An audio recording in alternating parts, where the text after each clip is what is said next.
Another episode of the Challenge All Stars 2, episode 2 of season 2, and another thumbs up from me. The All Stars version of the Challenge on Paramount Plus continues to be highly entertaining, highly enjoyable. It was sad and emotional, kind of cheesy at times.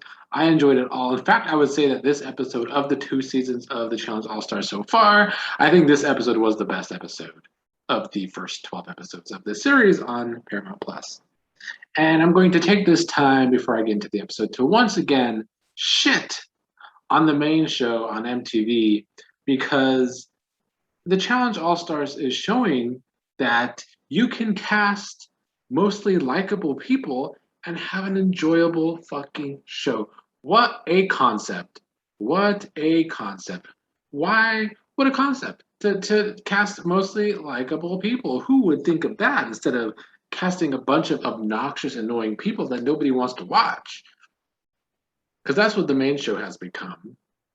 You need a balance to this shit though, because I would say there's always been you need antagonists obviously on any show on any fucking thing, but the whole house can't seem like a bunch of obnoxious assholes that come off really unlikable season after season, which is what they have a lot of the time with their current casts. The show has always had a lot of obnoxious people because it's always been, young people, party people, dramatic people, but they've always had, people on the show to balance that out. And I don't feel like they really have that anymore. It goes back to wrestling, which I haven't been able to talk about on the channel for a while because, frankly, wrestling is fucking unwatchable. WWE sucks, AEW sucks, but that's a whole other fucking video. But in wrestling, you have heels and faces, and it's easy to like heels. It's easier to be a heel than to be a face. A face could come off boring, but to have a lot of big heels, you need some faces in there to balance it out or to root for if it's going well. And I feel like we don't have a lot of heels on the Challenge All Stars right now, but we have a lot of faces, and I think it's just a big change compared to the Challenge on MTV, which is what makes All Stars more enjoyable to me. I can't deal with casts where I don't like anybody. I don't want to watch that shit. So I need to like people, at least some people. I like heels on fucking Survivor right now. Ricard and Shen, I would say, are villains, and I like them probably the most out of anybody left since we just lost the biggest face. But anyway, let's talk about this episode and how enjoyable it was. Derek and Jody, we saw they won last week. They had to nominate four people. They ended up nominating Steve, Derek, Leah, and Casey. Steve was nominated by Derek because he was making fun of Derek's clothes, which was a bit petty, I guess. But I think overall these were safe, strategic nominations from Derek and Jody. Now, Nehemiah and Ayana had to go into the elimination. So Nehemiah was trying to get Derek to put in guys he wanted in. He did not get the main person he wanted in, but the second person he named was Derek Chavez, who ended up being voted in, which we'll get to in a second. The other person voted in was Leah, who doesn't have a lot of history with the players on this cast, so it was no surprise that she got so many votes when it was time to vote somebody in. Now, Jasmine and Janae are from Real World Cancun with Derek C and wanted to save him. They have this whole Cancun Connection, Cancun Alliance.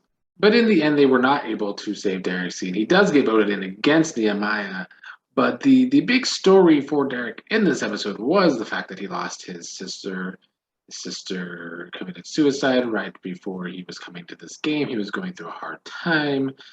Janae and Jasmine trying to talk him up.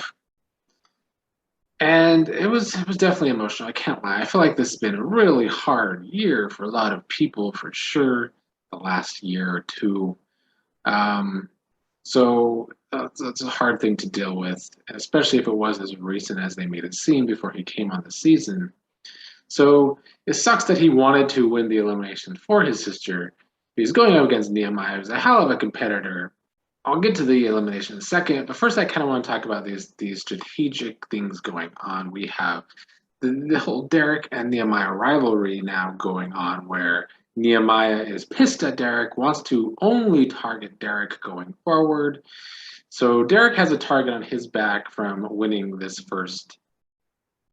the first daily, and I mean I feel like it was inevitable anyway. I think these two have it out for each other because I think they see each other as big competition, as they probably should. But then we also have this other side now where Cancun, Jasmine, and Janae are upset with Nehemiah because he wanted Derek in this elimination over Steve, who was not voted in. So I will be very interested to see if Jasmine and Janae really keep up this upset target on Nehemiah, because honestly, if I was Nehemiah, I would not want those two against me right now. Because as I've stated before, Janae's social game is extremely underrated on this show. So I don't know. I feel like she probably, out the women on this season, I think she has a lot of connections. So Nehemiah could find himself a target before he could target Derek. But let's get to the elimination because we have to get to some the other twist. So we had this elimination where they had to open a coffin and do the sequence and figure out the answer numbers. I don't know what that was about. It seemed hard or easy. Some seemed easy, but others seemed hard. I didn't even know what they were. And then they had to drag the heavy coffin and link the chain to the other side. It was honestly very close between Nehemiah and Derek. Nehemiah was struggling with that last problem, and Derek almost got the comeback. It seemed like Derek was going to get the comeback. In the end, he falls short. Nehemiah wins, will continue. And then Ayanna versus Leah was a fucking trouncing, man. Ayanna dominated this challenge. She flew through this thing. And Leah couldn't even link her fucking chain. So, yeah, that was a slaughter. Then we had the cheesy moment at the end where Ayanna helps Leah finish her first coffin that she was pulling, which was a nice touch on the season. Once again, showing there's just more love in this season than there is, bad feelings. But at that same time, we have cutthroat players. So I don't know.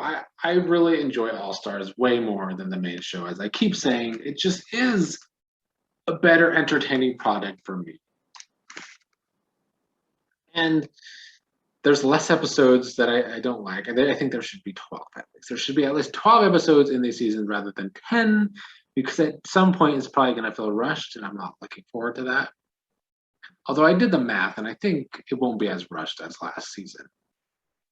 But the other thing that I forgot to mention, Nehemiah and Ayanna, win life shields, they could either save themselves from the next elimination or save one of their allies. So that's a good touch.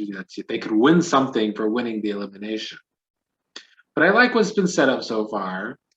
It seems like Nehemiah, Derek, and Janae and Jasmine have been the main characters in these first two episodes because they have the most drama and rivalry going on right now. So I think we're going to see more people clashing in the next episode by the preview, though. But I'm interested to see what comes out from Derek versus Nehemiah, and possibly Janae and Jasmine wanting revenge on Nehemiah.